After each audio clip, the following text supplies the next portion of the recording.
기석 기석해 어마나투 기석해 어마나투 어버웨야 마나투 어버웨야 마나투 기석해 어마나투 해야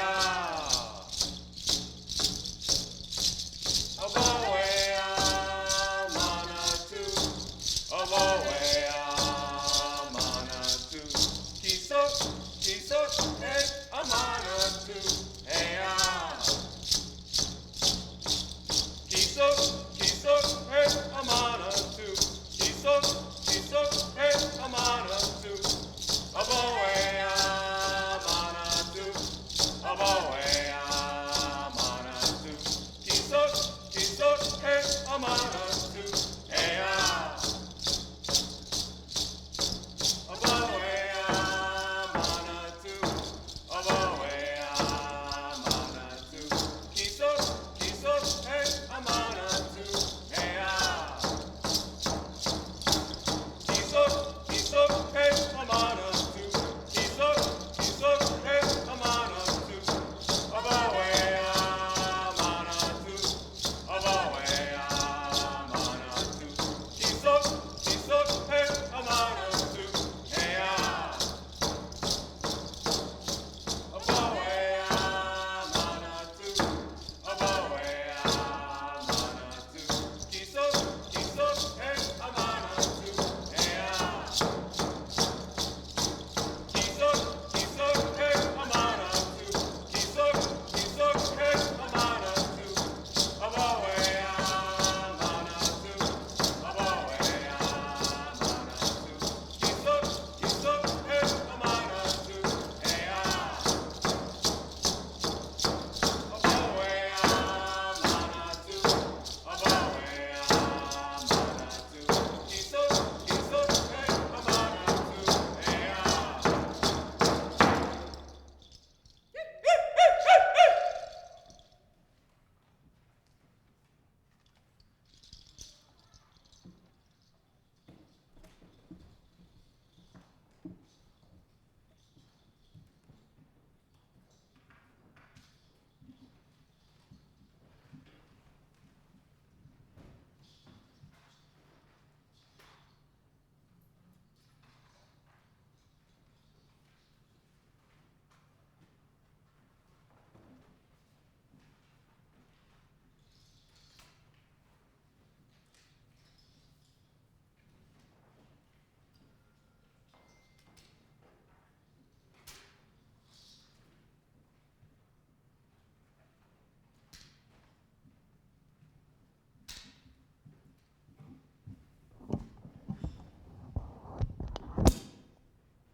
From the writings of Jim Antal, What's at Stake?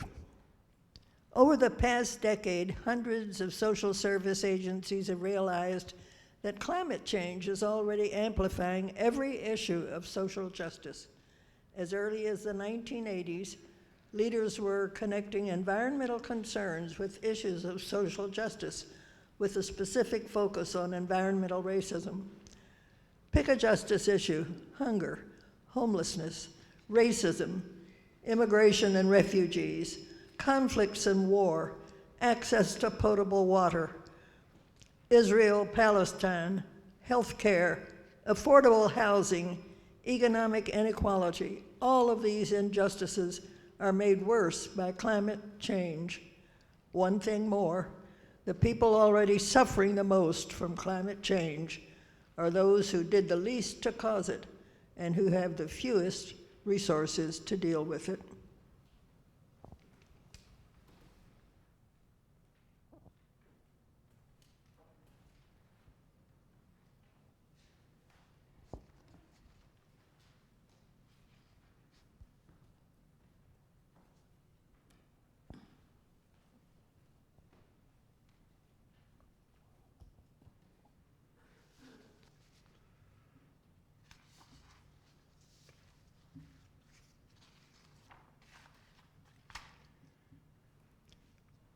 For our awareness and acknowledgement, we recognize that this land where we meet today has been inhabited and stewarded by the indigenous Algonquin-speaking peoples for millennia.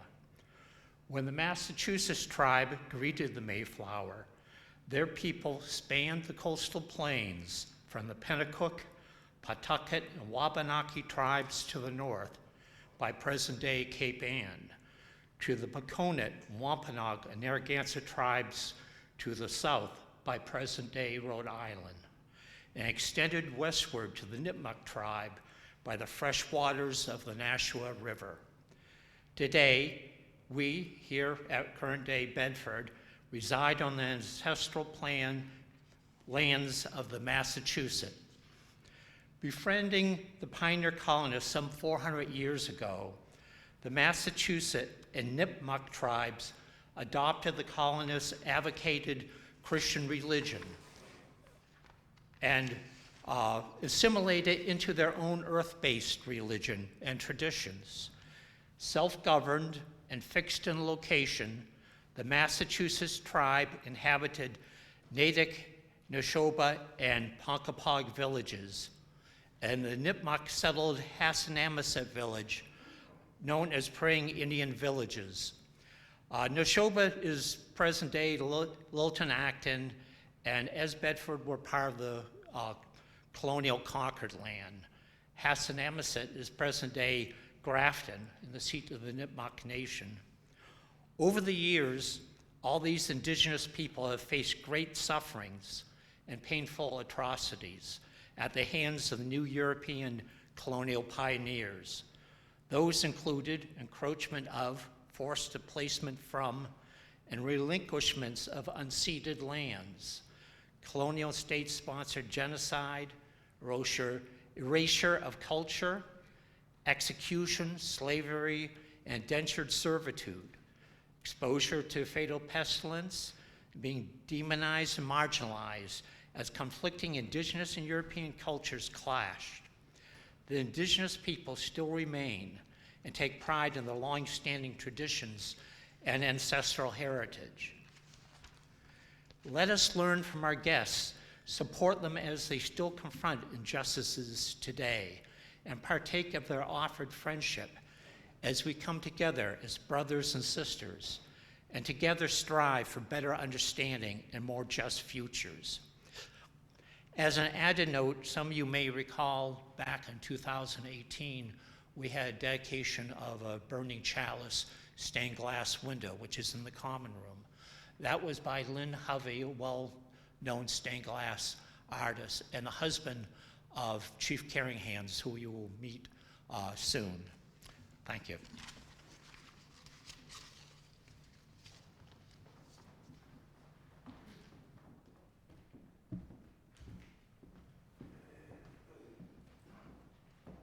And now we have an opening hymn.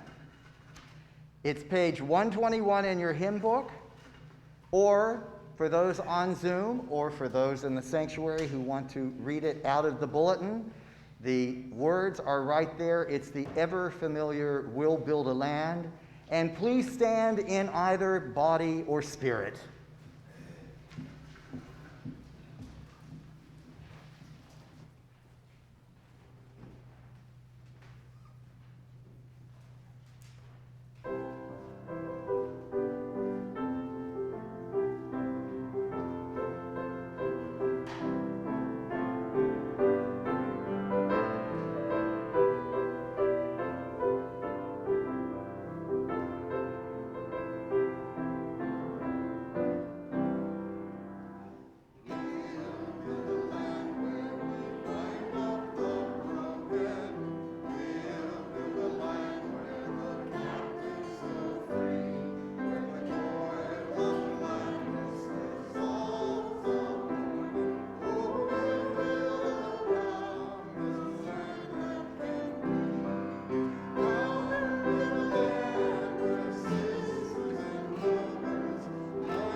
Good morning. And welcome to First Parish in Bedford. Whether you're here for the first time, have been many times, are here in person or joining by Zoom, we're glad you're here. I'm Corinne Dowd, co-chair of the First Parish Environmental Justice Committee, which is coordinating today's Earth Day service. This morning, we're honored to have, via Zoom, Chief Caring Hands, a descendant of the praying Indians of the Natick, Neshoba, and Ponkapoag bands of the Massachusetts tribe. Assisting the chief with technical support is her daughter, Amber. Additionally, we are fortunate to have in our presence another daughter, Quiet Storm, playing the flute, and the chief's brother, Strong Bear Medicine, you heard on drums, you heard them earlier, who along with the others will be available following the service for a discussion facilitated by Reverend Annie. We have a couple of announcements today. This coming Thursday at 6 p.m., come watch the film Youth v. Gov. It's at St. Paul's Episcopal Church in Bedford, and First Parish's Environmental Justice Committee is co-sponsoring this event with St. Paul's Green Team. The film is about 21 youth activists who have filed a lawsuit against the United States regarding climate change. Mass will be required for this event. And then next Sunday at 3 p.m. is the Bedford Lyceum on personal values-based investing. This is with Flynn McDonald, a senior investment advisor. He'll discuss how we can make a positive impact through values-based investing with the intention to make social and environmental impact in addition to a financial return. You can find the Zoom link on the church website. Immediately following today's service, there'll be an opportunity to ask the tribal members questions regarding the sermon. So we hope you stick around for that. If participating by Zoom, the discussion will be on the same link as the service. We now move on to the unison affirmation. Sarah?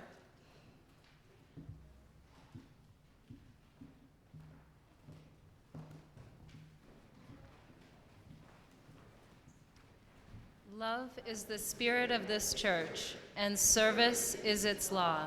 This is our great covenant, to dwell together in peace, to seek the truth in love, and to help one another. El amor es el espíritu de esta iglesia, y el servicio es su ley. Este es nuestro gran pacto, vivir juntos en paz, buscar la verdad en el amor, y ayudarnos los unos a los otros.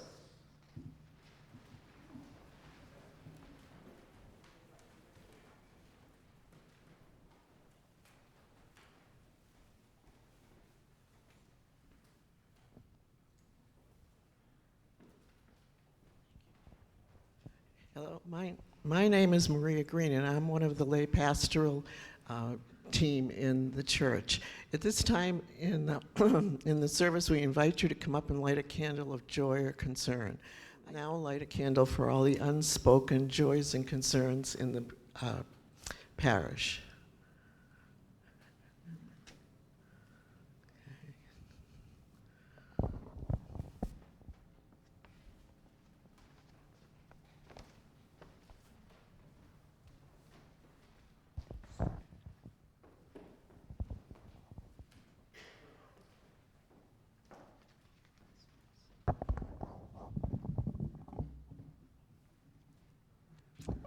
Hi, is this on?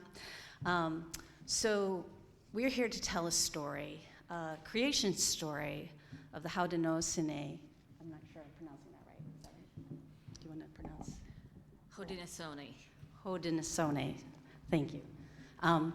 This is a story that was adapted and written in Robin Wall Kimmerer's book, Braiding Sweetgrass, and it's the book that we have done as a congregational-wide read for those who've been interested. In the beginning, there was Sky World.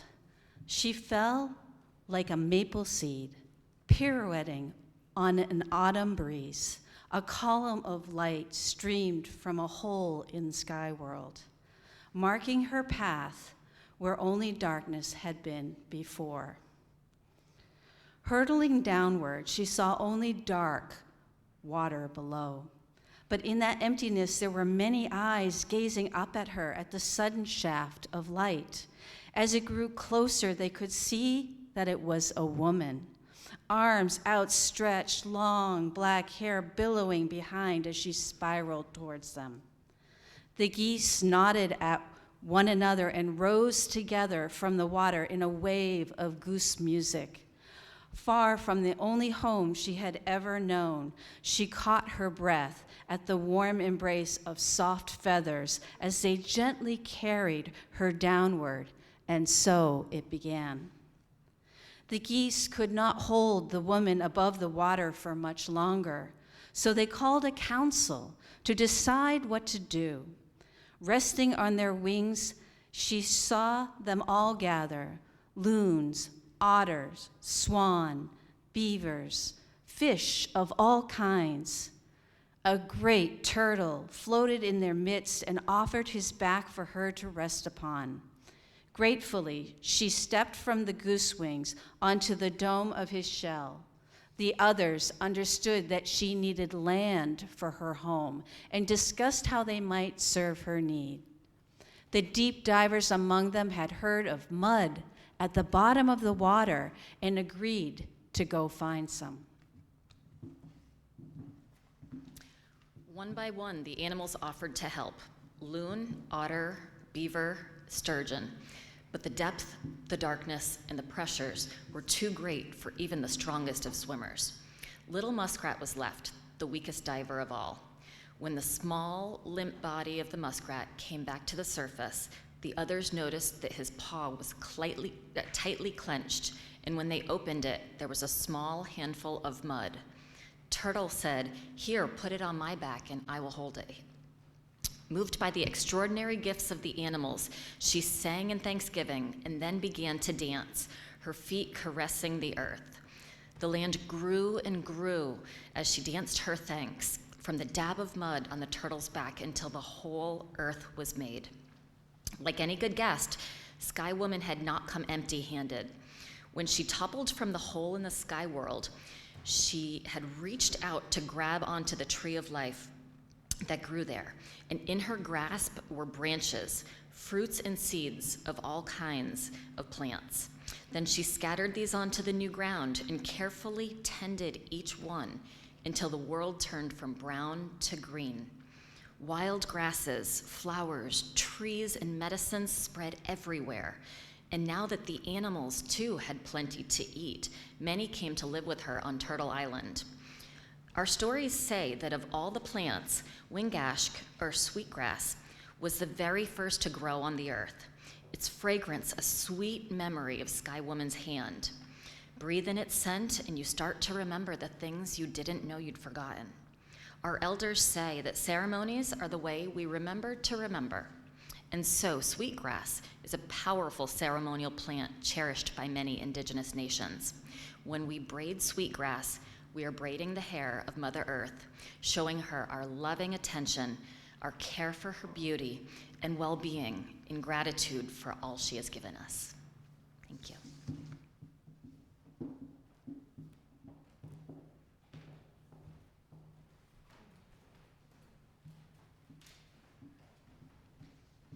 Good morning.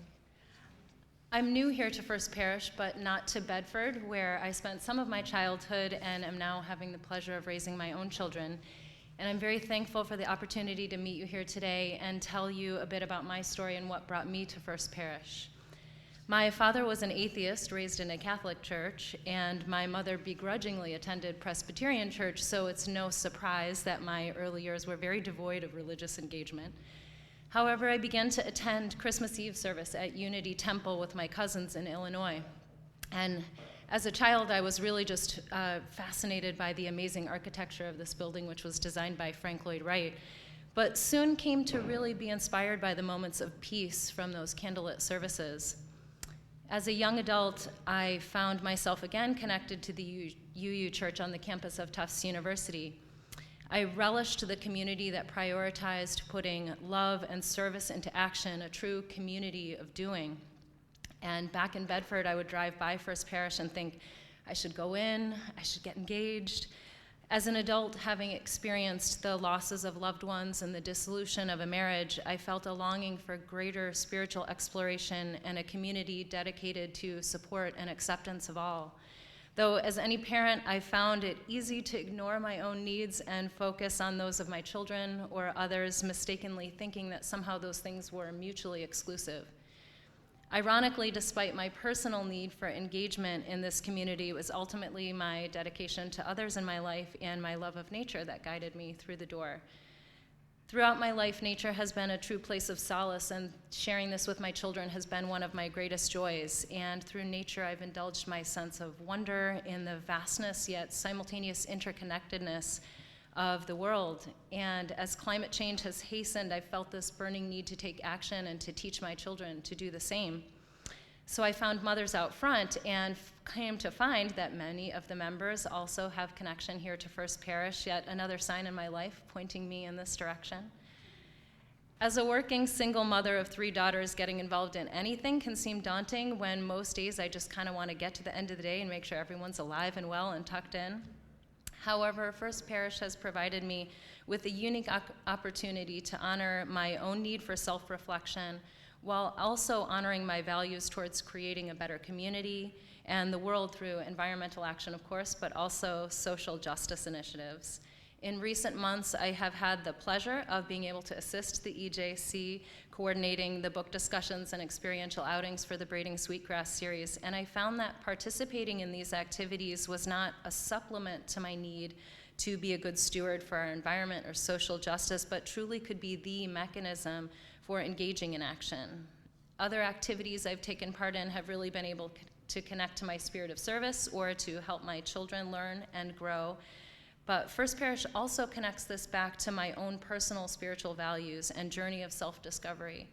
Through a community that takes initiative to recognize individuals of all genders and sexual orientations, to serve as a place of asylum for immigrants or lend support to Black Lives Matter movement, I'm able to honor my values for the dignity of all people and share that teaching with my children.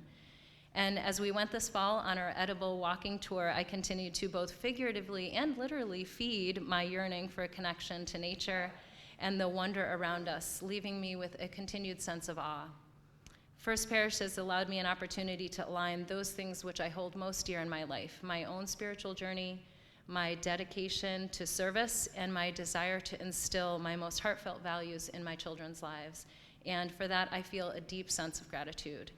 I hope you'll join me this year in pledging to financially support this place of hope and action.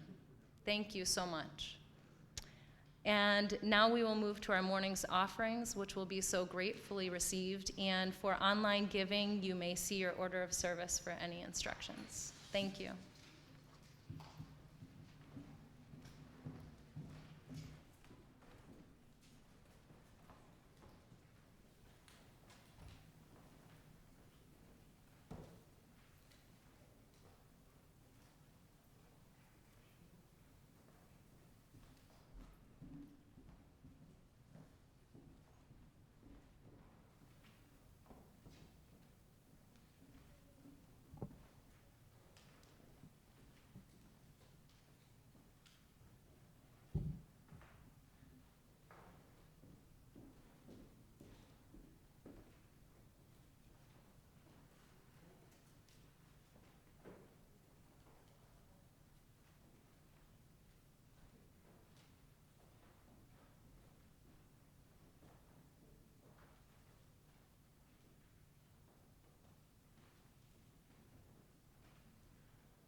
One of the great things about this morning service is there are a lot of moving parts.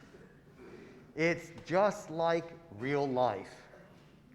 Our next hymn is page 163 in the hymnal, or the words are printed in your bulletin.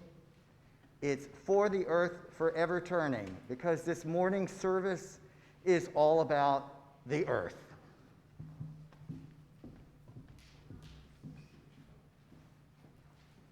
Please stand.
Morning. First, I want to offer a blessing and ask the Father, great Creator and great Spirit, Creator of all of the universes, to bless the children, bless all children of the world. For mankind, they are the true life force. So I ask that our life be blessed and carried forth. And then I'd like to thank you, Dawn, for your patience in helping to bring this forward, and especially with my part. I would like to thank you, Dawn and Corinne, for having the courage to have the committee that you had formed to bless our people and your people as our people. And I also would like to thank First Parish for presenting the opportunity for me to speak out to any of the people from our Native Praying Indian Church, any of our members that may be watching and listening. I want to say that the COVID has been a difficult time of missing each other, but I want to tell you that I love you very much. And then finally, in my Thanksgiving, Emily, yes, yes. Now, First Parish today has welcomed us into their home. But in fact, First Parish has been in my home. And when the Reverend John Gibbons worked with my husband on the Great Flame,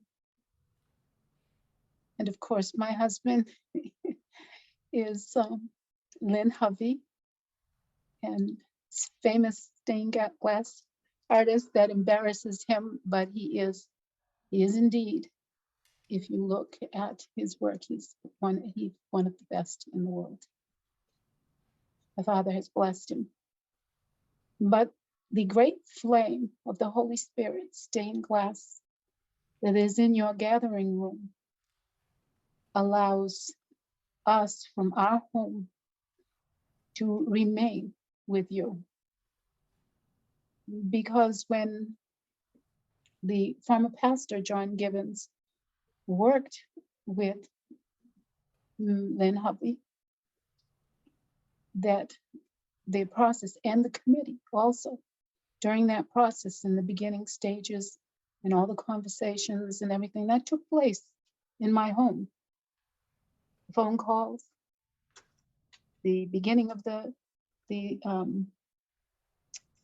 cartoon as it is expressed in the watercolor, that happened here. So I've come today to the First Parish, but the First Parish has also come to us and remained for some time. So I want to read two writings that were given to me from, and that are expressed in the words of the Father. And one actually was given on Friday. And when that happens, then I know that it is directly going to be related to something important that is about to happen. And that importance is this gathering.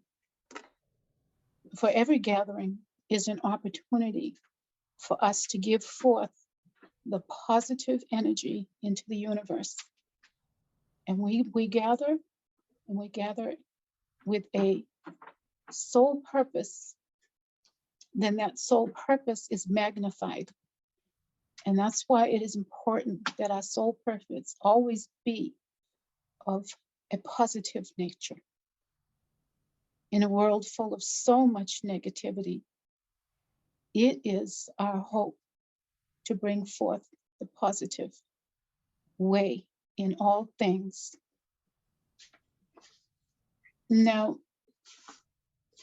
on Friday, what was given to me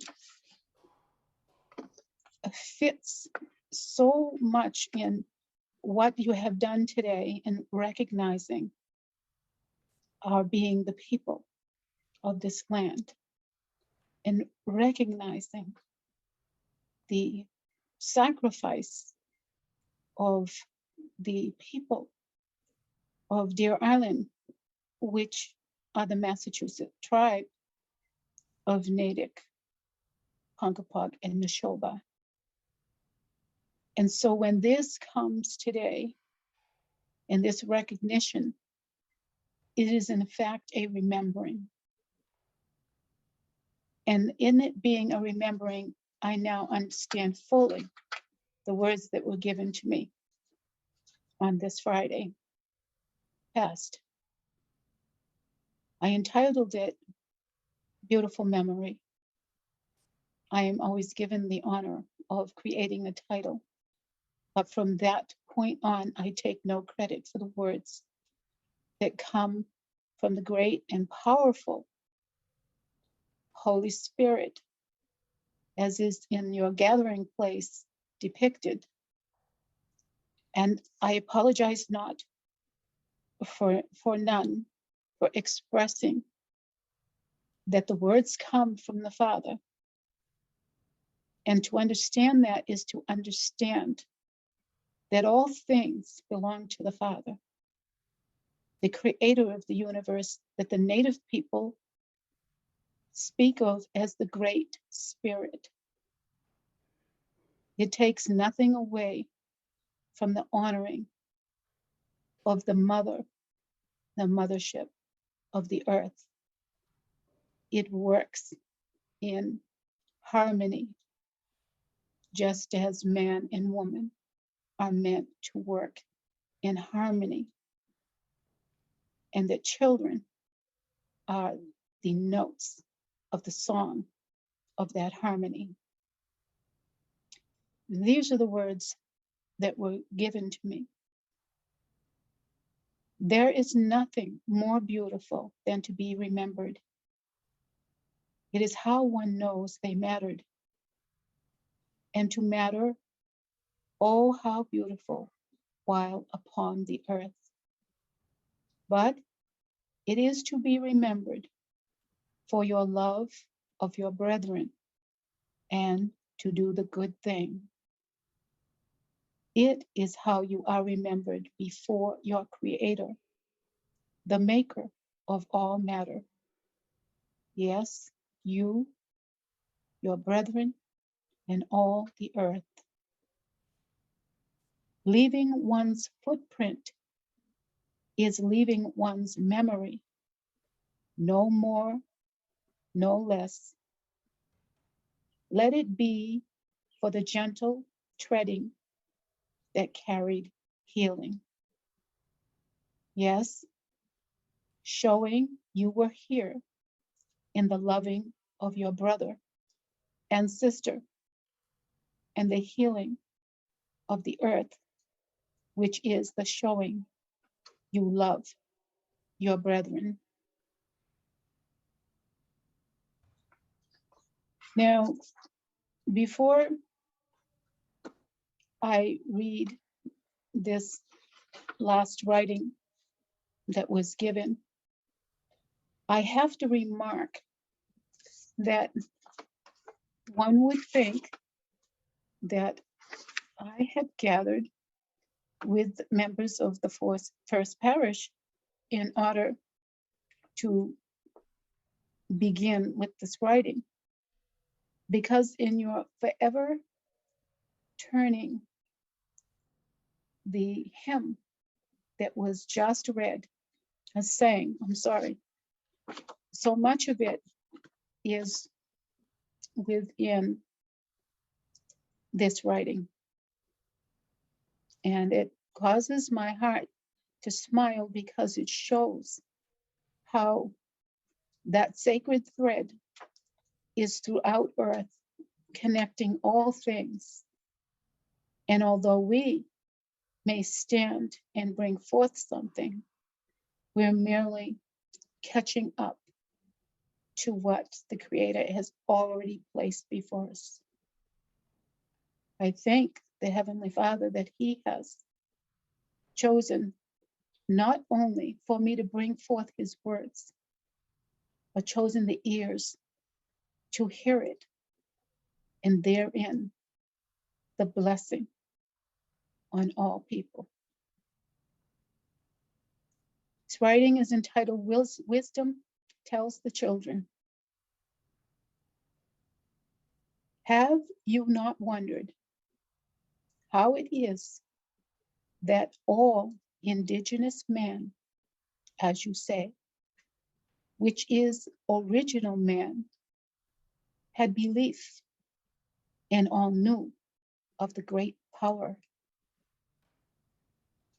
And if original man knew of original power of the heavens, and original man is the original harmony, then, oh man, should you not learn the original song, or at least know of it? If you do not try to sing in harmony with the earth and your brothers, then you will learn to croak alone. No, it is a truth. So I call all the brotherhood of man to look to themselves.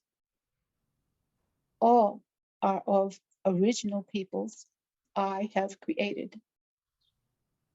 And I call all men to wish to learn of the needs of the earth. For if she does not live, then so will it be for man. The time is long past for thinking on only that of yourself and your people. For truly it is that no one people can live if all people cannot live. It is the same air and the same water above and on the earth.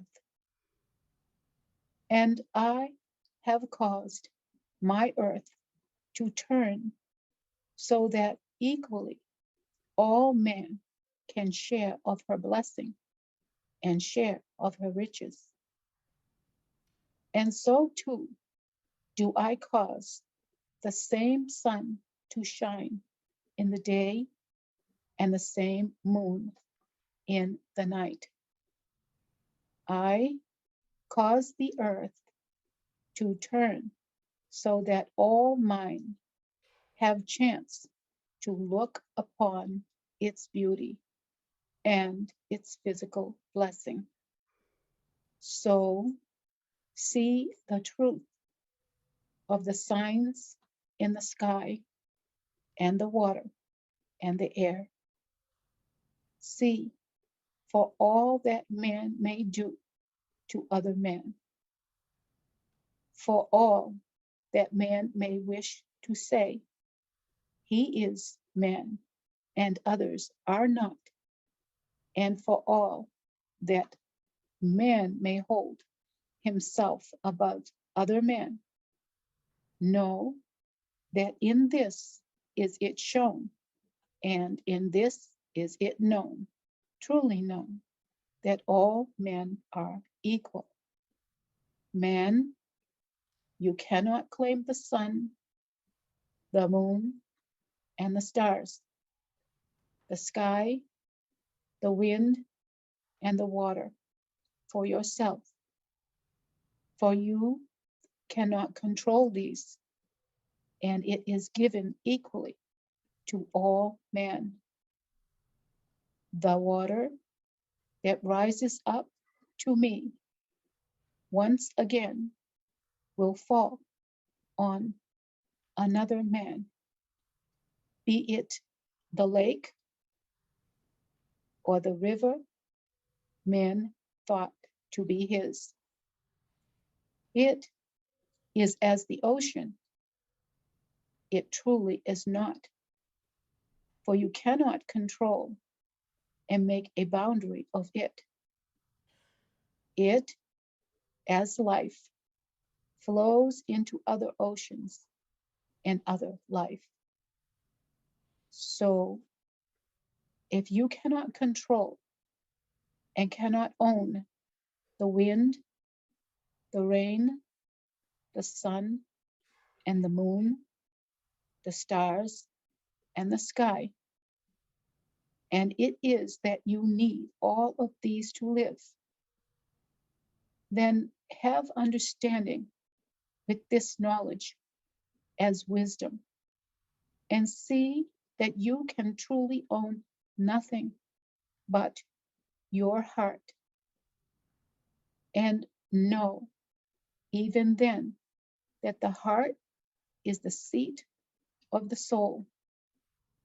And in this know that it is I who created the soul.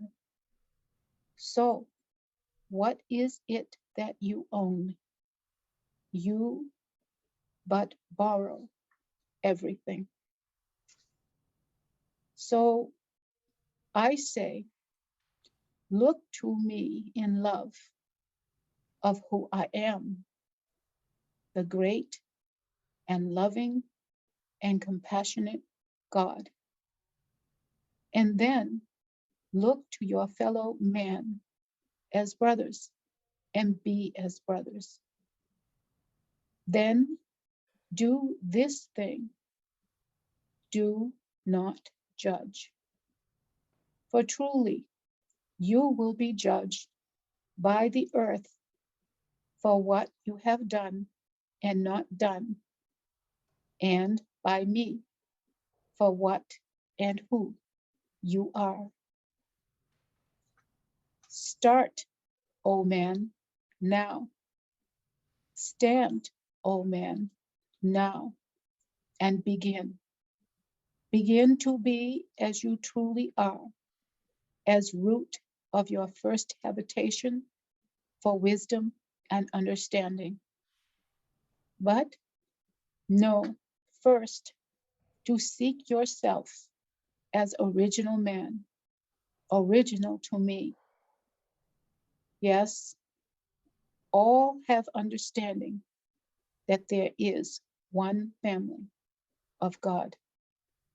And in this, all that he has created, and he has created all things, have ye understanding and live. And so, see, O man, in the sea shall you gather, that only you speak to a house of tomorrow. For in the is of each shell is the house of yesterday, and the house of today, and no more. Understand the laws from tomorrow in this. Tomorrow is the house of hope. For only in tomorrow can man look toward the making of newness. And so in all of this, look to what it is I do and have done, and pray, which is a promise of hope manifest. Pray to me for understanding. Pray on the Mother Earth that she will remember who she is from the who she was. For it is the hope of man for his tomorrow. Pray and do as you pray, and do all together in harmony. The answers are on and in the earth. The answers are those of the earth.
thank you both for sharing your beautiful, beautiful music with us. It's such a treat, and we're so thankful.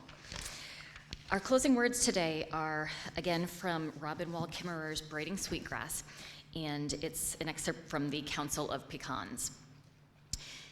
If one tree fruits, they all fruit. There are no soloists. Not one tree in a grove, but the whole grove.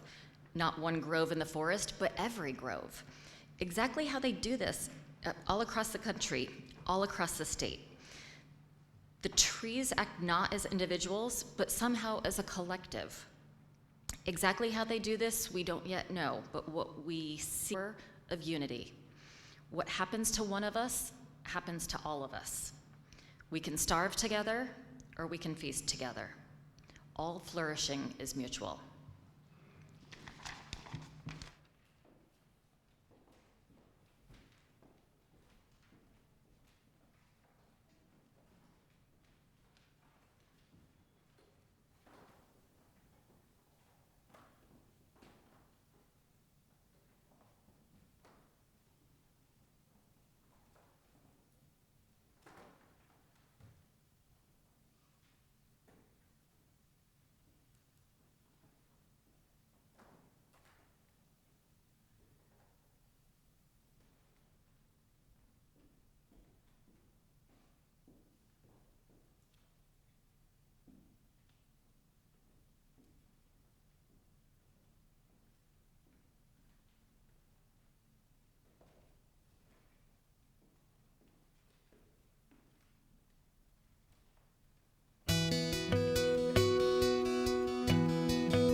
Standing on these mountains and plains, far away from the rolling ocean, still my dry land heart can say, I've been sailing all my life now, never harbor or port have I known.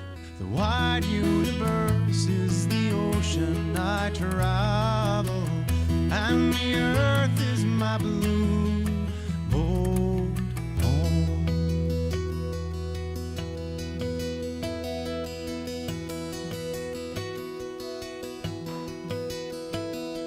Sun, my sail, and moon, my rudder, as I ply the starry sea, leaning over the edge in wonder, casting questions into the deep, drifting here with my ship's companions, all we kindred pilgrim souls, making our way by the lights of the heavens in our beautiful blue boat home.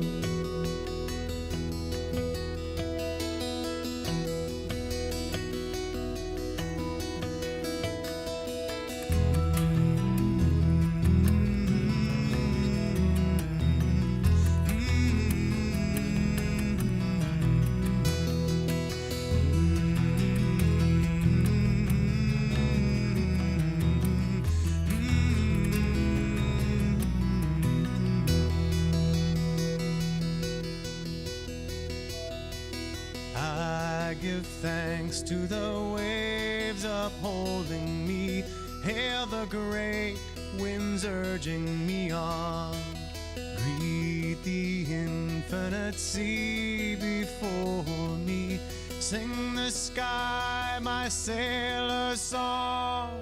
I was born upon the fathoms, never harbor or port have I known. The wide universe is the ocean I travel, and the earth is my blue boat home. The wide universe is the ocean I travel,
So, as was mentioned, we'd love to have an opportunity to hear a little more from our guests who are here in person and also from Chief Caring Hands via Zoom. So we'll have some time for questions and answers. And also, we don't mean to hold you hostage. If you need to go, you should go. But we are going to have that time. So would you two be willing to come, and maybe we can have you sit?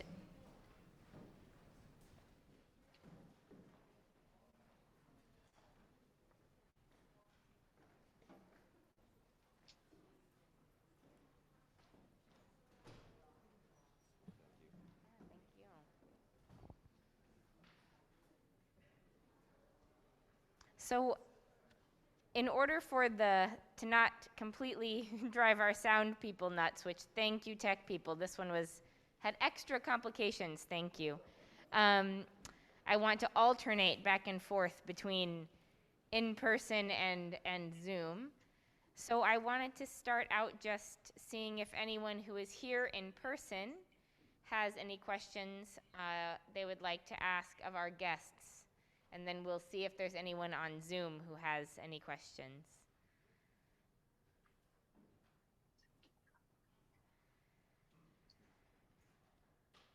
Yes, Lois? I'd like to know if other churches in Massachusetts have been asking you to provide some of your wonderful music and commentary, because it's quite a treat to have this opportunity to hear you.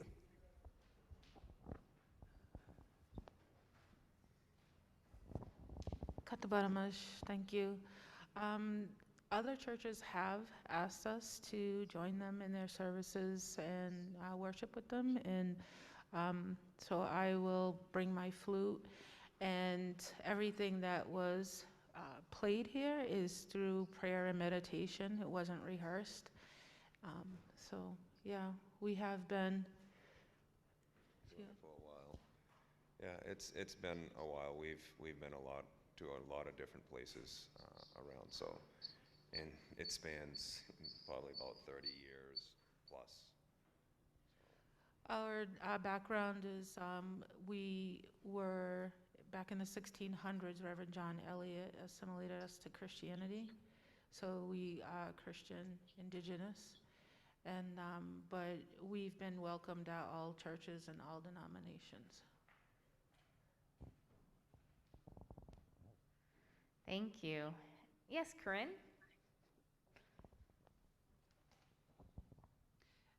I don't have a question, but my heart is just filled, and I want to thank you for the beautiful music and the deep message, and I'm glad this is being recorded, because I'm going to want to go back and hear it again to really absorb all I heard today. Thank you, Corinne, and thank you for being one of our coordinators for the service. It was, a really beautiful collaborative project, and I love to see and be part of it coming together. So thank you, and thanks to the other EJC folks as well. Would you like to say something? Yes, great. Thank you, Corinne. The music that you heard today was only able to happen because of the good and positive energy that exists in this room. So when I go into prayer, it just opens up and the music just flows. And so what I played today was something that we all composed together. That's a very beautiful, beautiful thought. I'll go over here, and then we'll take a moment to return to our Zoom friends to see if there are questions or comments from the chief, either way.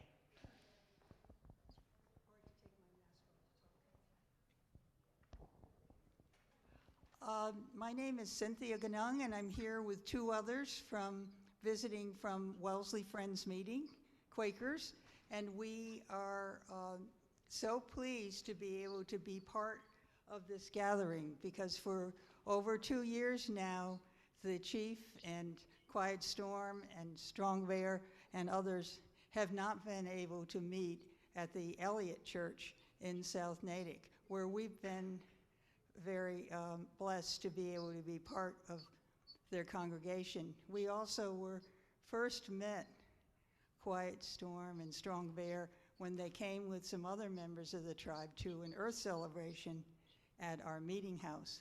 We're located just a few miles from the South Natick area, which was the mother village of the Praying Indians.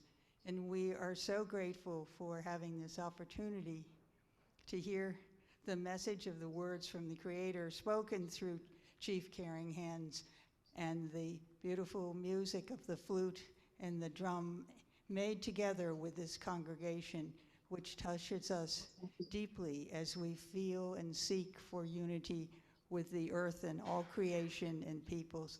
Thank you so much for letting us be with you.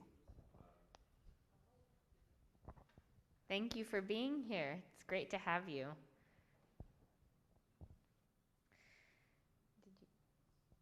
So I want to turn it back over to Zoom now to see if there are questions on Zoom or any comments from the chief on Zoom. Yes, it was very important to me at this moment to see Cynthia, our Quaker sister, stand and speak as she did, because it was a remembering and the memories. And the beauty of memories is the hope of bringing more memories. And I dearly miss our church when I see the members stand such as she did.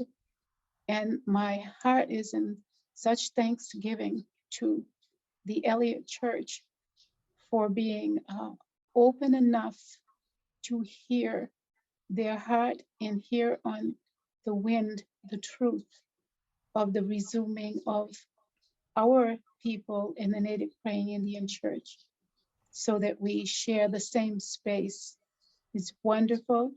And so we thank the pastor, Adam, who is another Reverend Elliott of today. And Tara, I'm hoping to meet you. And Lee, there's nothing that can be said for the fine way that you orchestrate what happens in the services. So you see what Quiet Storm was speaking of. I couldn't say it better, that the positivity in the room and the going out is the coming in, and it's a completing of a circle. And so today, as we know, as Native people, this was more than a church service as a result of the things that happened. It was a ceremony.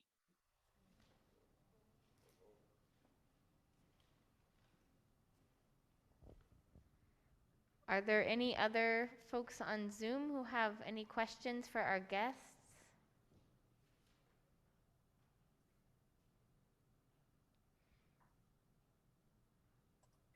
Oh, I see Dorothy Africa has raised a hand.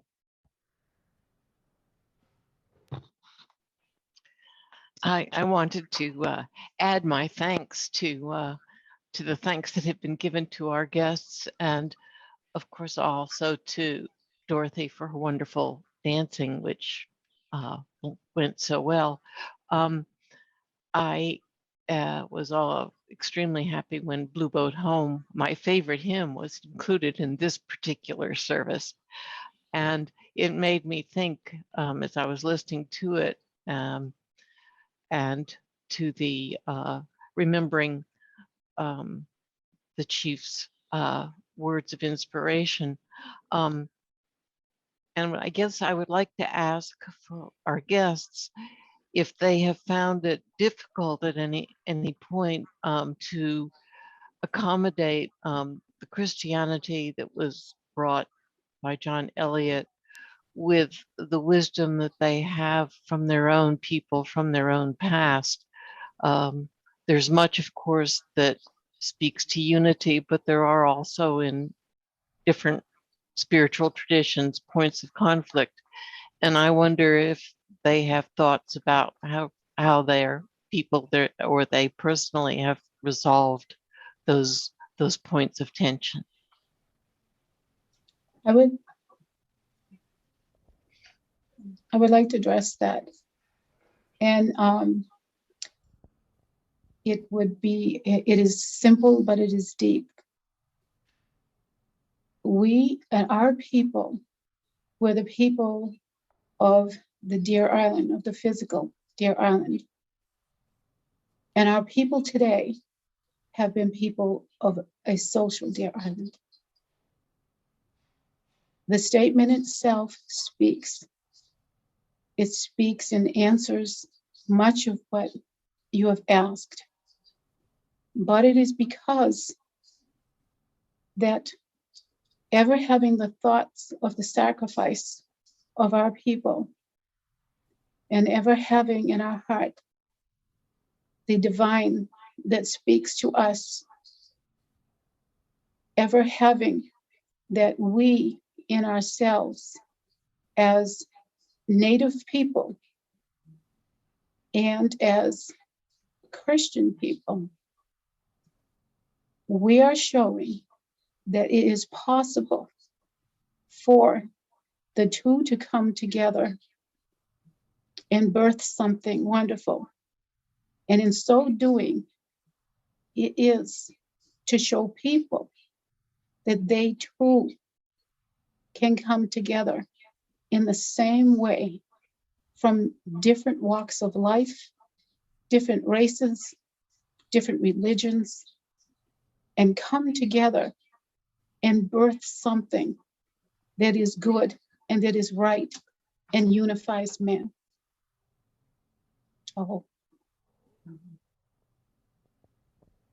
And I'd like to say thank you, Reverend Annie, for having this particular forum here and handling it so well. Some of the questions could be very as seeing difficult, or some may have some embarrassment or uncomfortableness for some people. It's not meant to be that way.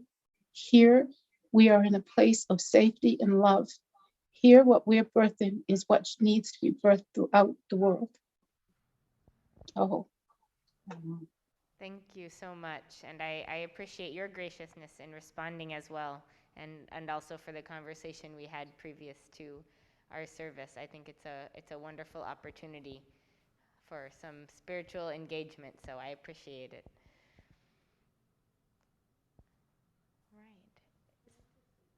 Oh yes. I'd like to say thank you to Buffy and Dean for accompanying my flute and the song where you had no idea what was going to be played. And when I heard your beautiful guitars, it just really, the flute and the guitars were just dancing together. And I can't wait to listen to it because I want to know what was played too. Yes, all the collaboration was really beautiful. Yeah, Janet? Thank you. And I want to hear a little bit more of an expansion on the idea of ceremony and service.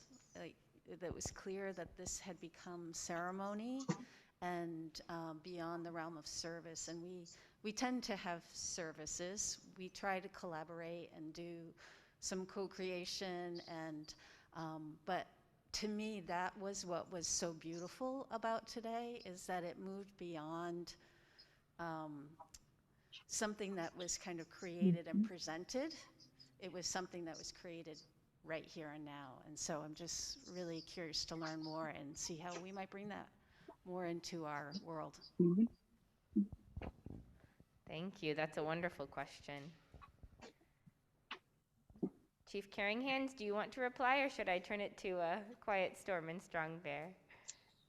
Well, I think I think it's wonderful when you have someone stand who has come into a service and at the gathering and has an understanding, has received it.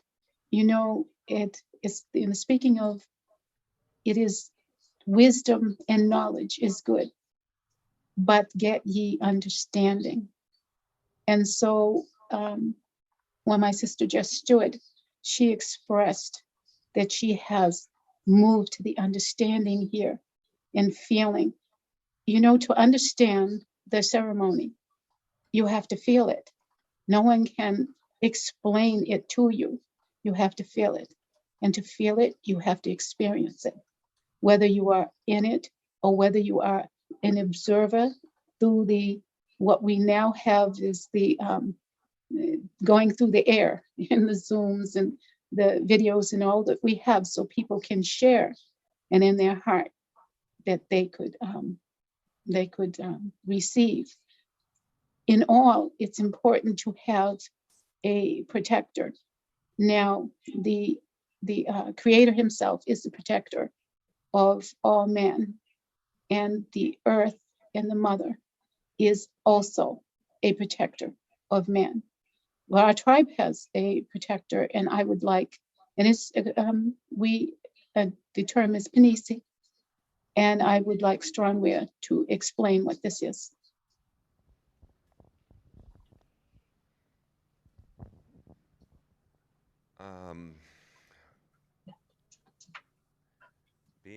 Being a protector, being a Panisi is it's a big job.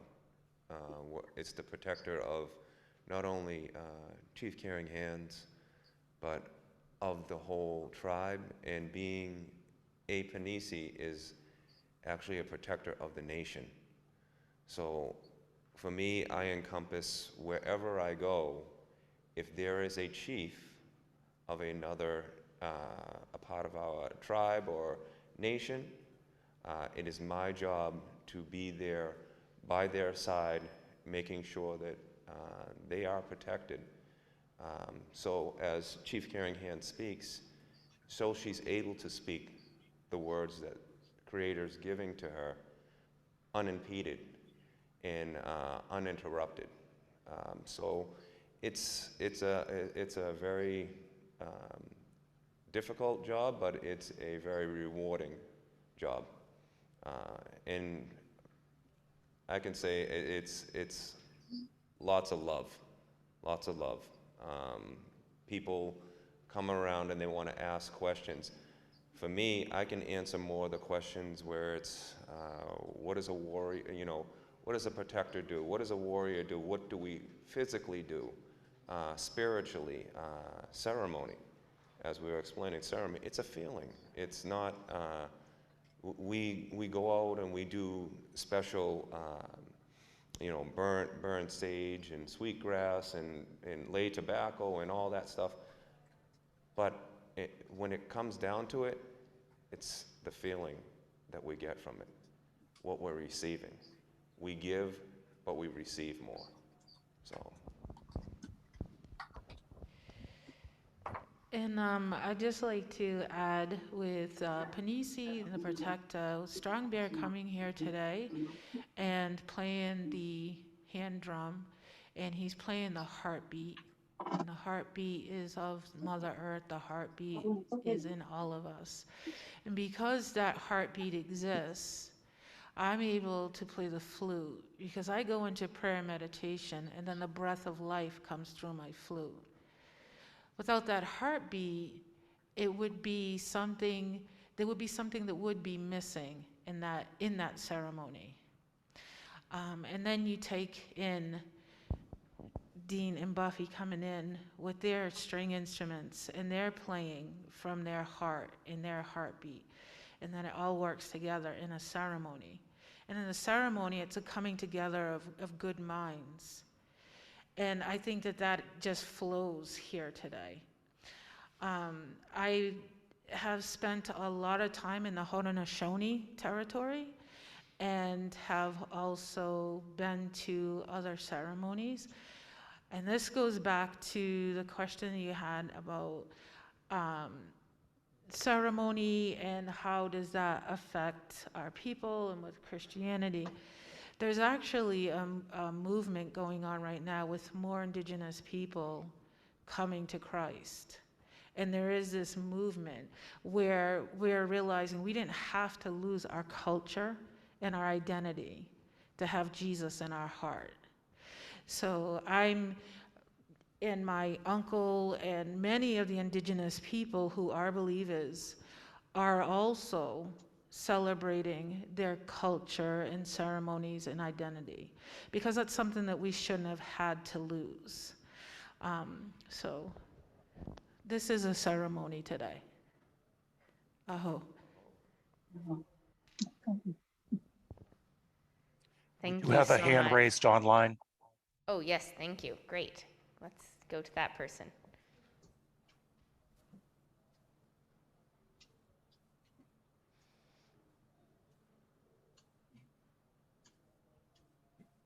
Go ahead, Leslie. I have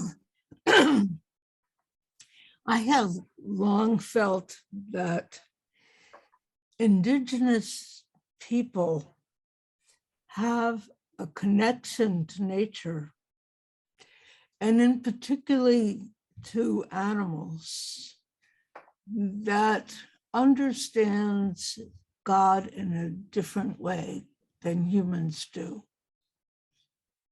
And when I'm in the presence of wild animals, I feel in their presence something beyond their bodies. It's as if they're messengers from God, and that whatever they say to me is a direct message. And I have wondered whether what I feel is also what you feel.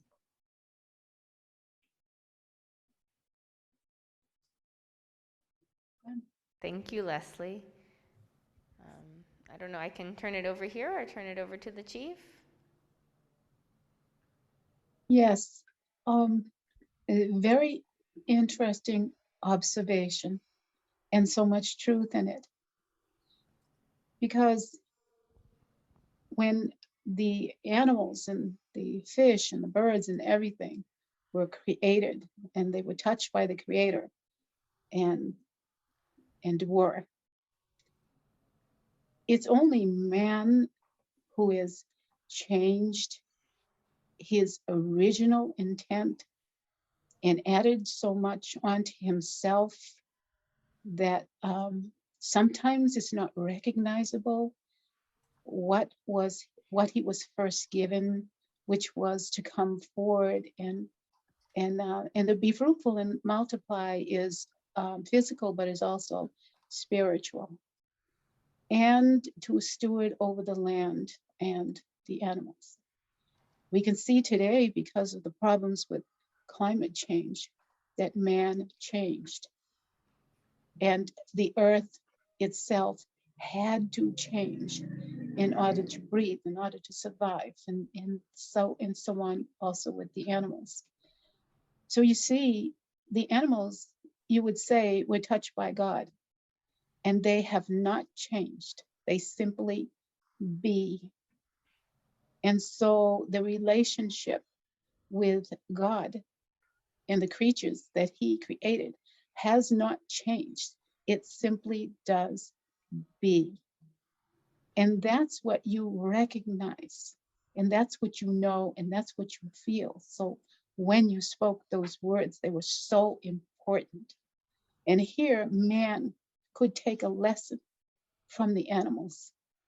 And here, what the animals actually, and the creatures in the world and the earth, is stewarding over man, stewarding over man until he wakes up and realizes and does the good thing and resumes his right stewardship. Oh.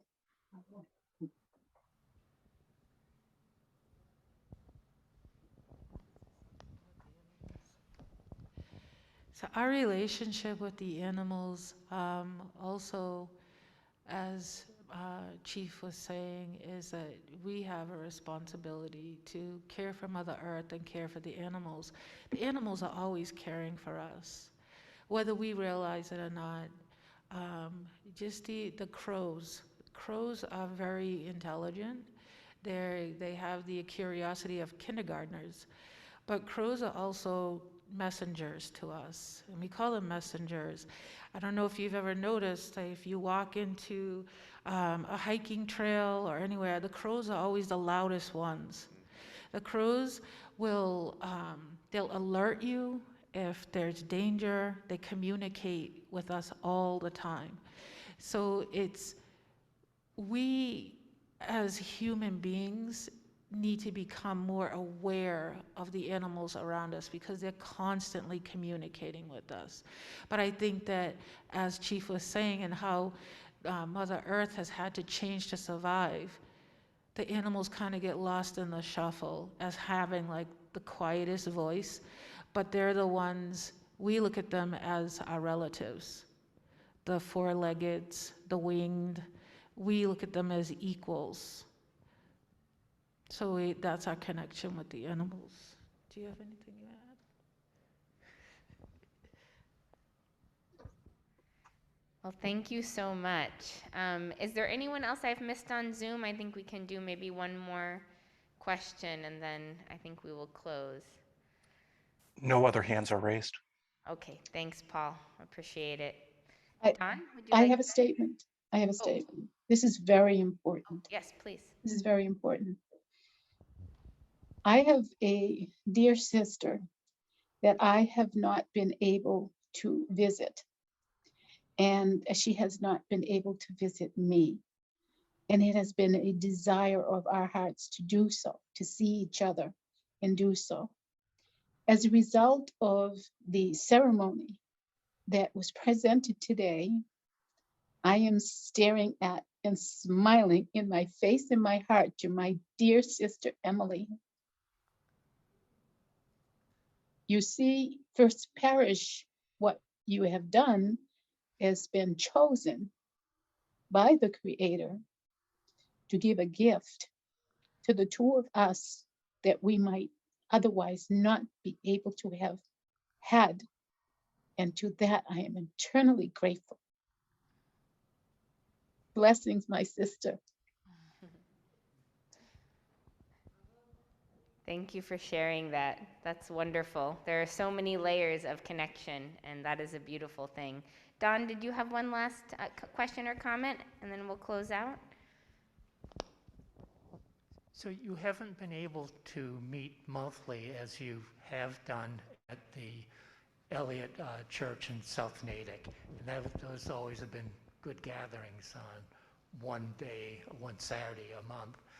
But perhaps you could let people know about other things you're doing if they want to learn more. You have a website, and also you have an annual powwow at Lake Naticksqw. Could you say a little bit about that in case people would like to partake and learn more?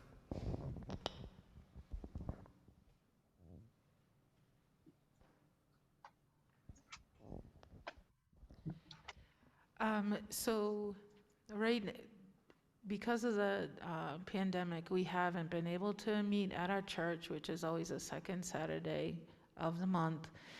And so what we've been doing, since we haven't been able to go to the church, is pretty much just being in touch with each other, one another, personally, more of like a personal relationship with people who are from the church. With Chief, Chief is really great about that. I am currently in Syracuse, New York, finishing my second master's in documentary and filmmaking.